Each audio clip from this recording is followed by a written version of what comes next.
En nombre del Padre, del Hijo, del Espíritu Santo. Amén. Ven Espíritu Santo, y llena los corazones de tus fieles, y enciende en ellos el fuego de tu amor.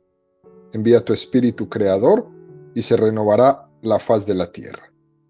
Estamos estudiando el Catecismo de la Iglesia Católica, su primera parte, la profesión de la fe, la segunda sesión, la profesión de la fe cristiana.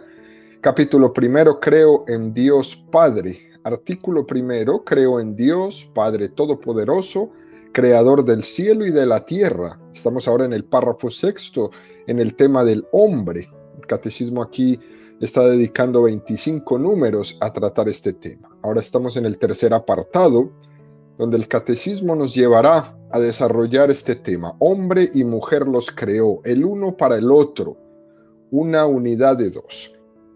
Número 371 del catecismo dice: creados a la vez, el hombre y la mujer son queridos por Dios el uno para el otro.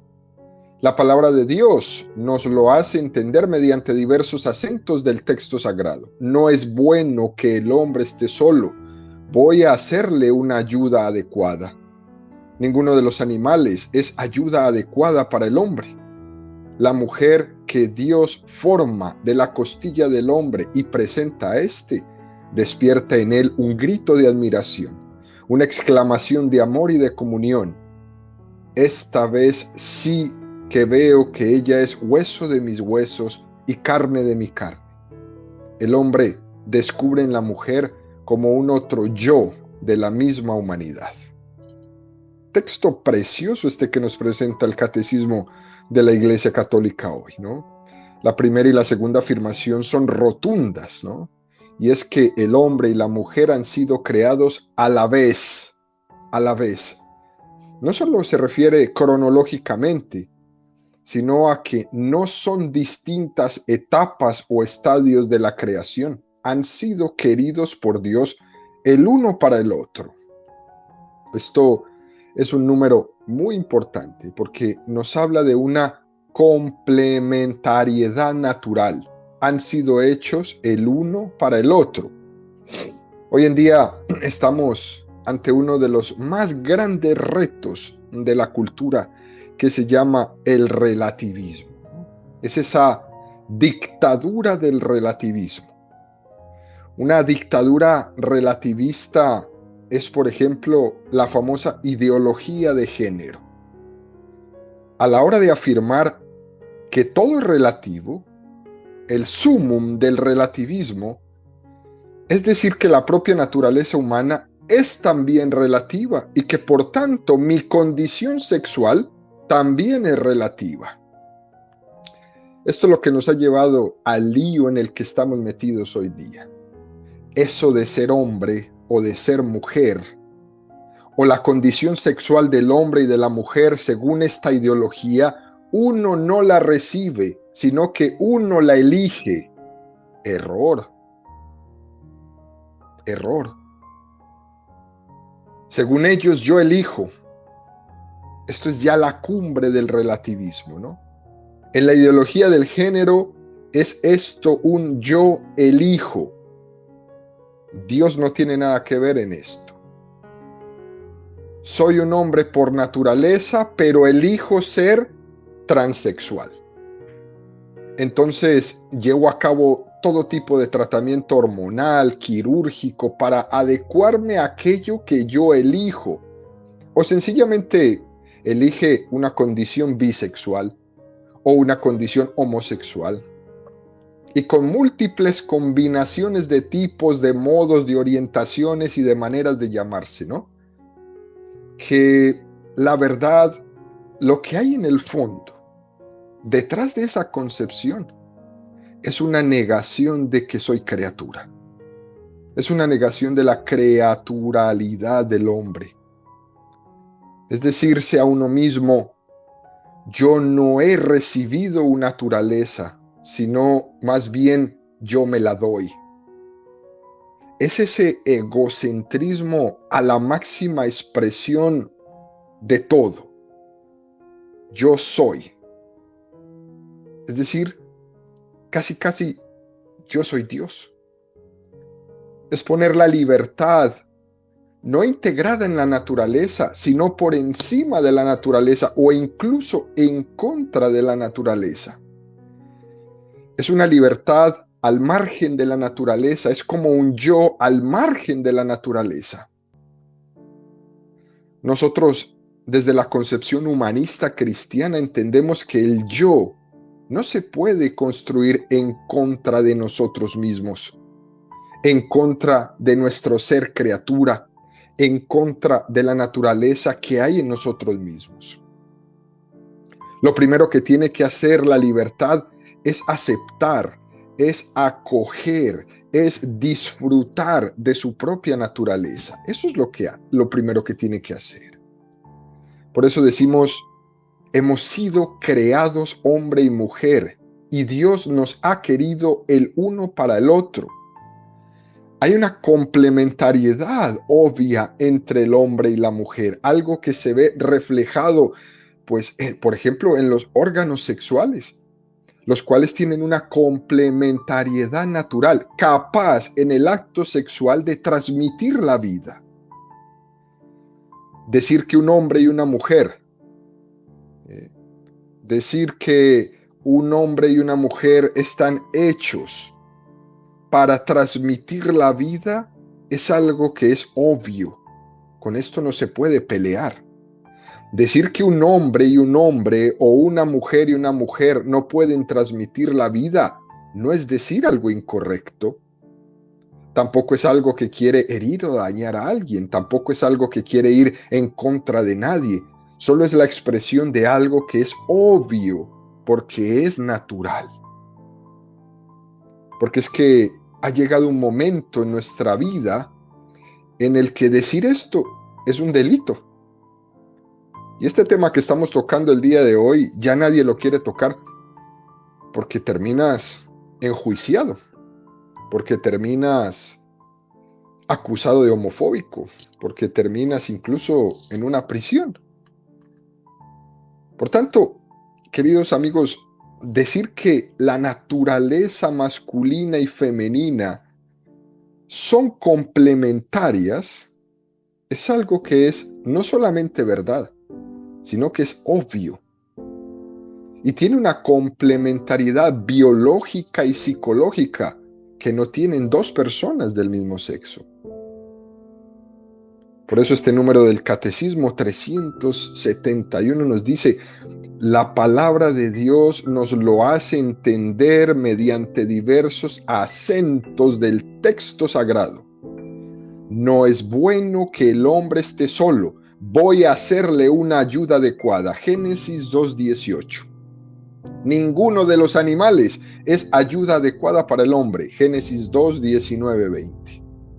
Es decir, el texto bíblico del Génesis es esa forma de expresión que tiene, habla de una soledad. Adán sentía una soledad existencial.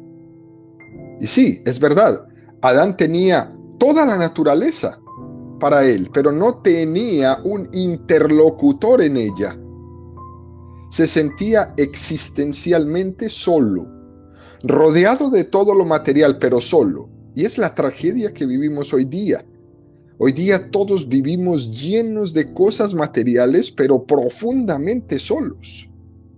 Tan solos que solo nos dedicamos a llenarnos de cosas. Y compramos, y compramos, y compramos, y nos llenamos. Y ya nuestras casas no, los closets ya no cabe nada. En los garajes de la casa ya sacaron los carros para meter más cosas.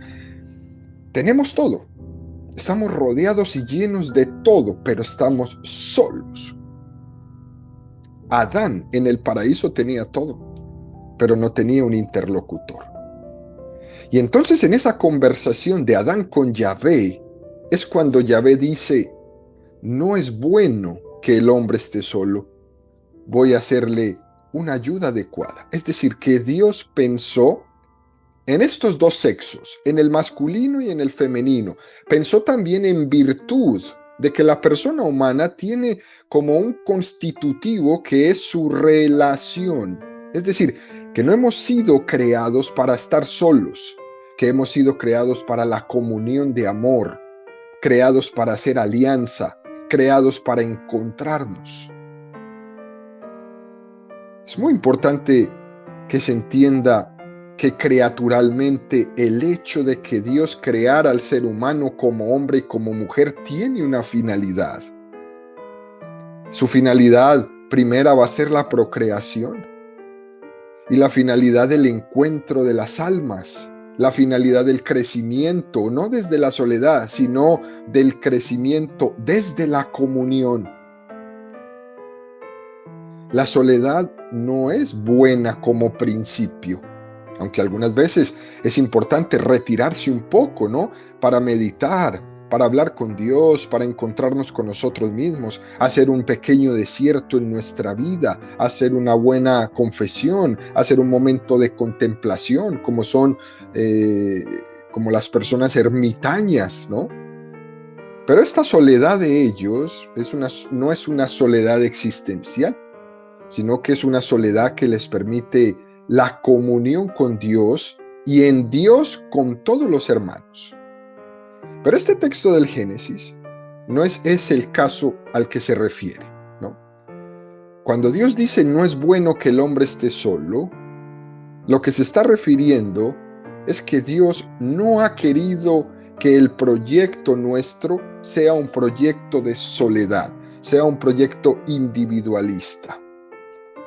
Dios ha querido que nuestro proyecto sea un proyecto grande.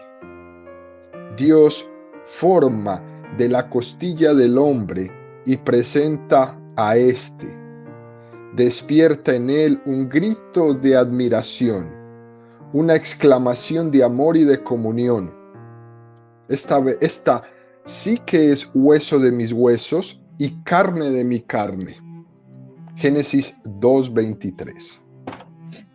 Esta parte del texto nos dice que de esa costilla de Adán es todo un simbolismo en el que está remarcado la igualdad en dignidad. Es carne de mi carne, es hueso de mis huesos. Es como una imagen para subrayar la igualdad y al mismo tiempo la complementariedad. Formamos uno entre los dos. Esa creación de Eva, de la costilla de Adán, fíjese, queridos amigos, despierta un grito de admiración en Adán. Esa creación de Eva, de la costilla de Adán, despierta una exclamación de amor. Adán dice, esta vez sí que es hueso de mis huesos y carne de mi carne. Es un grito de amor que dice, ahora sí tengo un interlocutor. Hasta ahora me sentía solo, pero ahora ya no. Es decir, ahora ya tengo la posibilidad de hacer un proyecto común. Y el hombre descubre en la mujer como un otro yo de la misma humanidad. Y esto es precioso. Es un grito de admiración de Adán. Es como si hubiera gritado, por fin ahora sí. Porque antes no había encontrado mi complemento con nada en toda esta enorme creación. Adán se admira con la mujer. Adán se pone jubiloso. Y con esto manifiesta cómo el ser humano ha sido creado para ser complementado, para vivir en comunión.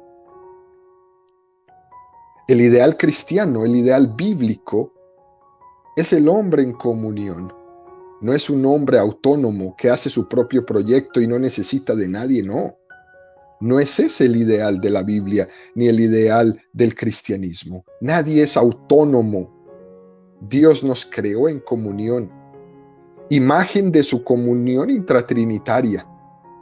Y como nosotros somos imagen y semejanza de Dios, entonces tenemos sus huellas dactilares en nuestra propia naturaleza. Una de las cosas que más nos hacen sufrir es la tendencia individualista y la dificultad para vivir en comunión.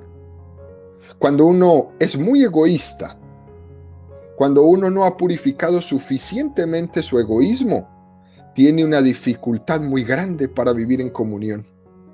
Es muy complicado y por eso la vida matrimonial o la vida religiosa o la vida de comunidad, la vida en una parroquia, en un grupo, en un movimiento, se torna todos los días un reto y nos hace sufrir. Y he aquí el drama, aquí está el drama. Necesitamos vivir en comunión, aunque sea un reto. Pero nuestro pecado nos dificulta vivir en comunión. Todo un drama, ¿no? Necesito lo que al mismo tiempo mi pecado me dificulta tener. Por esta razón, queridos amigos, tenemos que ser educados para la comunión. Las parejas que se van a casar deben ser educadas para el matrimonio. Las personas que pertenecen a un grupo, a un movimiento, a una asociación, deben ser educadas para vivir una vida comunitaria. Hemos sido creados el uno para el otro. Somos una unidad de dos. Y continúa el catecismo en el número 372 profundizando en este tema y nos dice: el hombre y la mujer están hechos el uno para el otro.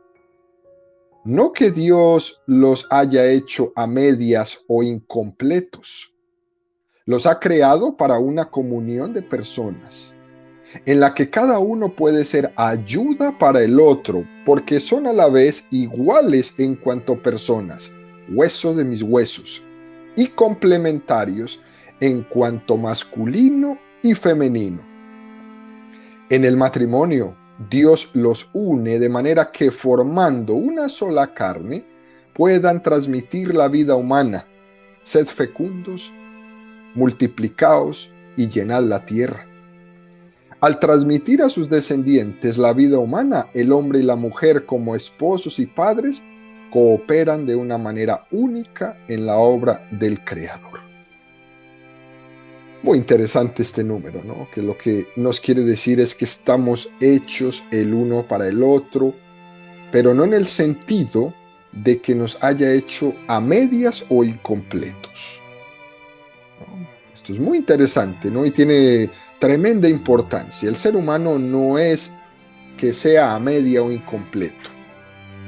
Algunas veces ha ocurrido que la mujer o el hombre han visto en el matrimonio un refugio ante sus inseguridades, ante su falta de autoestima.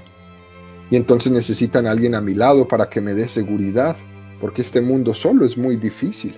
Y necesita el amparo de un hombre o de una mujer para poder navegar por la vida. Y tiene que someterse al otro para poder salir adelante. Pero no, esto no debe de ser así. No, esta especie de imágenes no son el ideal bíblico, no son el ideal cristiano. Y claro, es muy bueno que crezcamos en nuestra autoestima.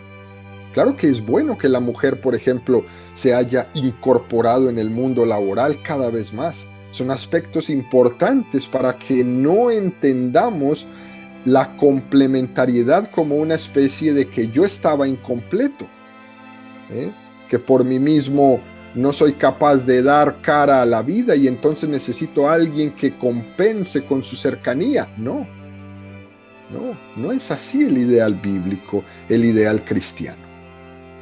Por eso es tan importante lo que este número del catecismo nos dice. Estamos hechos el uno para el otro, pero no en el sentido de que seamos a medias o incompletos o que estemos condenados a la frustración. Estamos más bien creados para que seamos una ayuda para el otro. No somos autosuficientes. Dios nos ha querido crearnos con una vocación de comunión, algo que es incluso mucho más radical, una vocación a la comunión. Fijémonos cómo la cultura actual en la que vivimos, lo que más está remarcando hoy día es la palabra auto. Hoy día todo es autogestión, autonomía, autoestima, autodeterminación. Fíjese bien, estas son las palabras modernas, ¿no? Todo es auto, es decir, yo. Nuestra cultura es una cultura de enfatizar el yo, el proyecto personal y tus metas y tus ideales y todo soy yo y yo. Sin embargo, frente a eso, la revelación sagrada, la revelación bíblica nos dice otra cosa. Lo más característico del hombre no es el auto. Lo más característico del hombre es la comunión que Dios ha querido que exista entre nosotros. Esto es fundamental, porque con esto rompemos con toda esta mentalidad actual del auto. Y el catecismo continúa diciendo, ¿no?, que muy especialmente vemos esto reflejado a través de la transmisión de la vida. Esta vocación, esta característica de comunión o a la comunión que Dios ha querido entre nosotros, la vemos reflejado en la transmisión de la vida. En el momento en el que el hombre y la mujer cooperan con el Creador de una manera muy especial. Y el catecismo nos va a hacer referencia a un pequeño texto de la Constitución dogmática que hemos mencionado muchas veces, Gaudium et Spes del Concilio Vaticano II. En el número 50, en el párrafo 1, la Gaudium et Spes dice: el matrimonio y el amor conyugal están ordenados por su propia naturaleza a la procreación y educación de la prole. Los hijos son sin duda el don más excelente del matrimonio y contribuyen sobremanera al bien de los propios padres. El mismo Dios que dijo: no es bueno que el hombre esté solo, y que desde el principio hizo al hombre varón y mujer, queriendo comunicarle una participación especial en su propia obra creadora, bendijo al varón y a la mujer diciendo: creced y multiplicaos.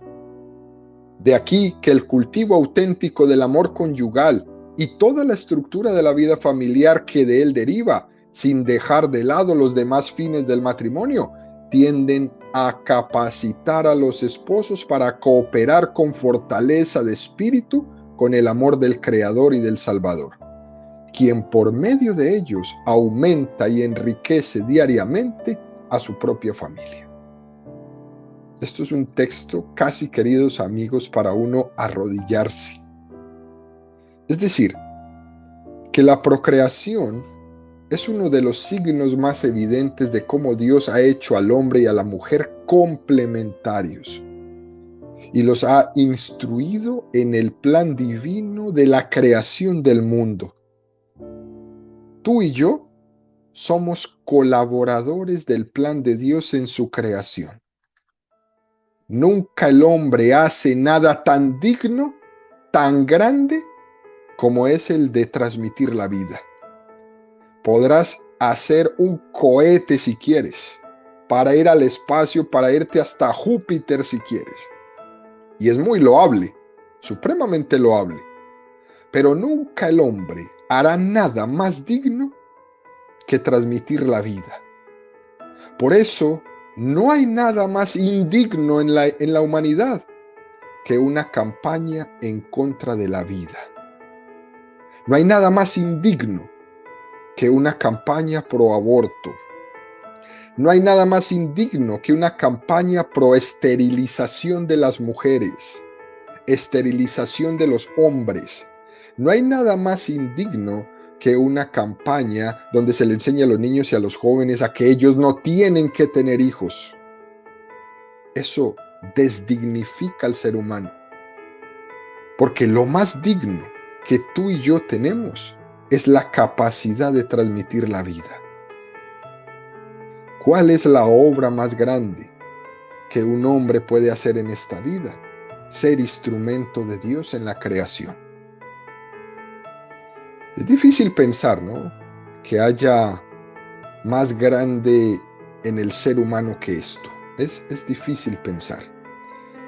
Esto es realmente algo que nos tiene que cuestionar nuestras maneras de comportarnos, que nos tiene que cuestionar aquellas cosas que apoyamos o que no apoyamos.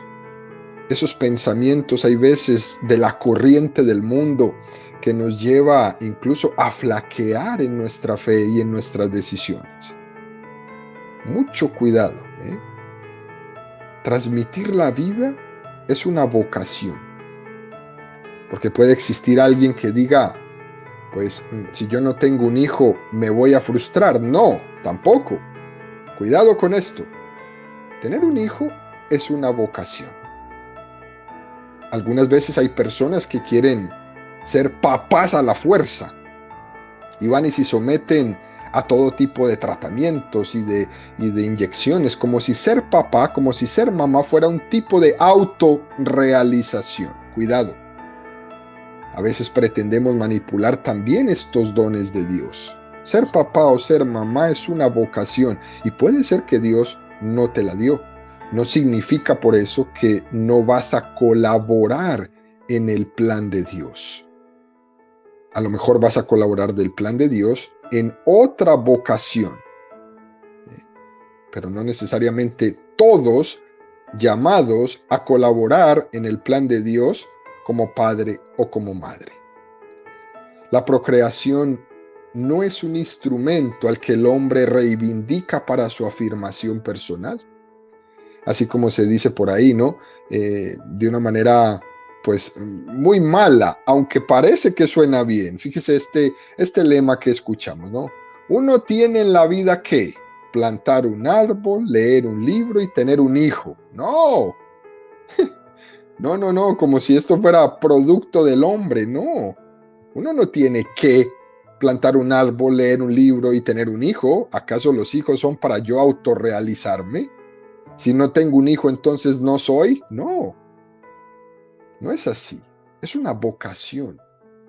La procreación es un don de Dios que está ligado a una vocación para el amor.